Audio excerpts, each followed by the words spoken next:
Halo guys, perkenalkan nama saya Aurel Alfat, NPM 520 177111067. Halo guys, perkenalkan nama saya Tegar Diva Nugroho, NPM 52017111066.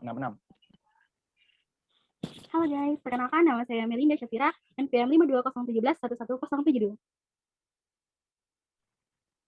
Halo guys, perkenalkan saya Lutfiana Rahmawati, NPM 429. Halo guys, nama aku Diana, NPM 52017111069.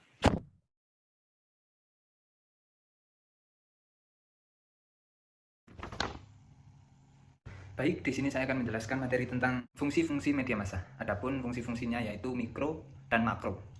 Apa itu mikro? Mikro adalah pendekatan yang menitik beratkan pada kaitan antara media dan khalayak.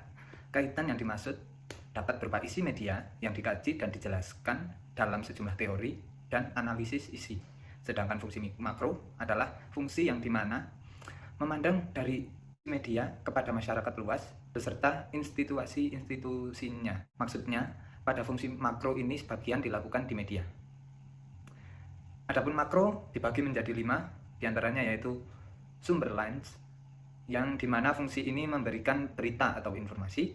Yang kedua yaitu interaction, yang dimana fungsi yang memperhatikan dan menghubungkan dimana media itu melakukan seleksi terhadap konten yang dihasilkan. Yang ketiga yaitu transmotion, di mana fungsi ini mengenai nilai atau suatu yang diyakini di dalam suatu konten yang dihasilkan. Yang keempat, entertainment atau hiburan. Media massa dapat menyatukan dua elemen yang berbeda yang sebelumnya tidak terhubung seperti iklan yang menghubungkan pembeli dan produsen. Media juga menyatakan dua grup yang berbeda secara geografis yang memiliki kesukaan yang sama. Link pack juga menjadi konsekuensi, yaitu teroris dapat menggunakan link pack untuk menghubungkan mereka dengan teroris lainnya. Selain itu, adanya konsekuensi bully terhadap orang lain. Yang kelima yaitu link pack. Media massa semakin dimanfaatkan masyarakat sebagai sarana hiburan. Dengan adanya internet dapat menarik masyarakat untuk menggunakannya sebagai media hiburan seperti menonton film secara online. Sedangkan mikro dibagi menjadi 4 bagian. Di antaranya yang pertama adalah connotation, di mana fungsi ini mengenai seseorang mengakses berita karena dia butuh berita. Yang kedua yaitu diversion, yang dimana fungsi ini adalah manusia memenuhi kebutuhan yang lain dari connotation atau mengakses berita. Manusia juga butuh hiburan. Ketiga yaitu social utility, di mana fungsi ini sebagai jalur interaksi antara audiens dengan pembuat konten. Yang keempat yaitu withdraw, fungsi ini disebut fungsi pelarian, dari mana media ini menjadi penempatan sebagai hal yang penting dari hal lainnya.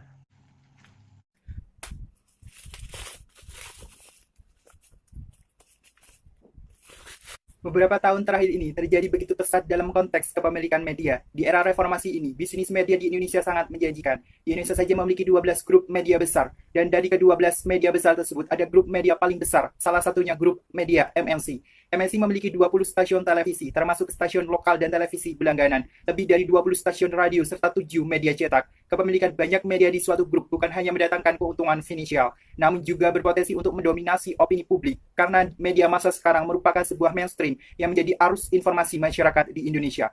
Dengan adanya konglomerasi media, pemilik media semakin gencar untuk melakukan penggabungan pada perusahaan-perusahaan mereka, dan semakin sukses perusahaan yang mereka gabung akan semakin memperlihatkan loyalitas kekuasaan para pemilik media. Itu berarti mereka juga mulai dapat mempengaruhi opini publik dengan informasi yang disebarluaskan melalui medianya. Menguatnya fenomena konglomerasi media sebagai dampak dominasi privat sektor atas institusi media.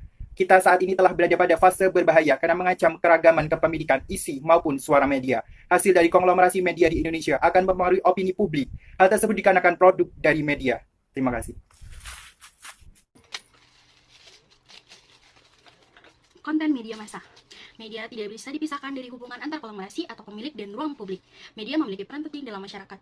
Maka, tak mengherankan jika industri media banyak diminati oleh para konglomerat. Karena, mengendalikan media sama saja dengan mengendalikan publik.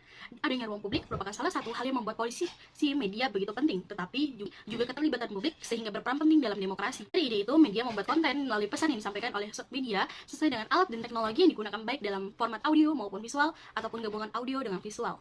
Konten sebuah media bukan hanyalah sebagai perantara, melainkan hasil pesan yang diperoleh dari media tersebut dan disalurkan kepada halayak luas. Dalam konten sebuah media, konten tersebut merupakan pembentukan dari sebuah identitas suatu media. Konten yang dihasilkan juga merupakan suatu hasil atau dari suatu kepemilikan media, karena kepemilikan suatu media itu menyampuri urusan dari konten yang dihasilkan. Terima kasih. Efek media massa. Efek kognitif berkenaan dengan fungsi informatif media massa. Informasi media massa dipandang sebagai tambahan pengetahuan bagi halayak. Pengetahuan yang dimiliki halayak dapat meningkatkan kesadaran pribadinya serta memperluas cakrawala berpikirnya. Seseorang yang mengkonsumsi media massa, khususnya dalam bentuk isi pesan informasional, akan dapat membantunya dalam menambah wawasan dan pengetahuan. Yang kedua, efek afektif. Efek afektif berkenaan dengan emosi, perasaan, dan attitude atau sikap. Pesan-pesan media massa yang dikonsumsi halayak membangkitkan sikap, perasaan, atau orientasi emosi tertentu. Faktor-faktor yang mempengaruhi efek efektif adalah suasana, emosional, skema kognitif, dan situasi terapan media. Ketiga, efek konotatif. Efek konotatif merujuk pada perilaku dan niat melakukan sesuatu menurut cara tertentu. Setelah halayak menerima informasi media massa yang dilanjutkan dengan kecenderungan sikap tertentu dan didasarkan pada pengetahuan tersebut, halayak terpengaruh dalam bentuk tindakan nyata. Misalnya, seseorang membaca berita di surat kabar tentang sosok yang pantas dipilih dalam pemilihan kepala daerah atau kognitif. Kemudian orang tersebut yakin bahwa jika dalam pemilihan kepala daerah bersangkutan akan memilih sosok yang diketahuinya dari surat kabar yang dibacanya. Dan pada saat pemilihan kepala daerah, ia memilih tokoh politik yang diketahui dan diyakini tersebut atau konotatif. Literasi media. Literasi media adalah kemampuan untuk mengakses, menganalisis, mengevaluasi, dan mengkomunikasikan informasi dalam berbagai bentuk media. Literasi media merupakan skill untuk menilai makna dalam setiap jenis pesan, mengorganisasikan makna itu sehingga berguna, dan kemudian membangun pesan untuk disampaikan kepada orang lain. Intinya adalah literasi media berusaha memberikan kesadaran kritis bagi halayak ketika berhadapan dengan media. Kesadaran kritis menjadi kata kunci bagi gerakan literasi media. Literasi media sendiri bertujuan untuk memberikan kesadaran kritis terhadap halayak sehingga lebih berdaya di hadapan media. Literasi media diperlukan di tengah kejenuhan informasi, tingginya terpaan media, dan berbagai permasalahan dalam informasi tersebut yang mengepung kehidupan kita sehari-hari. Dalam literasi media, kita membutuhkan struktur informasi yang kuat akan efek media, isi media, instruksi media, dunia nyata, dan diri kita sendiri. Sekian, terima kasih.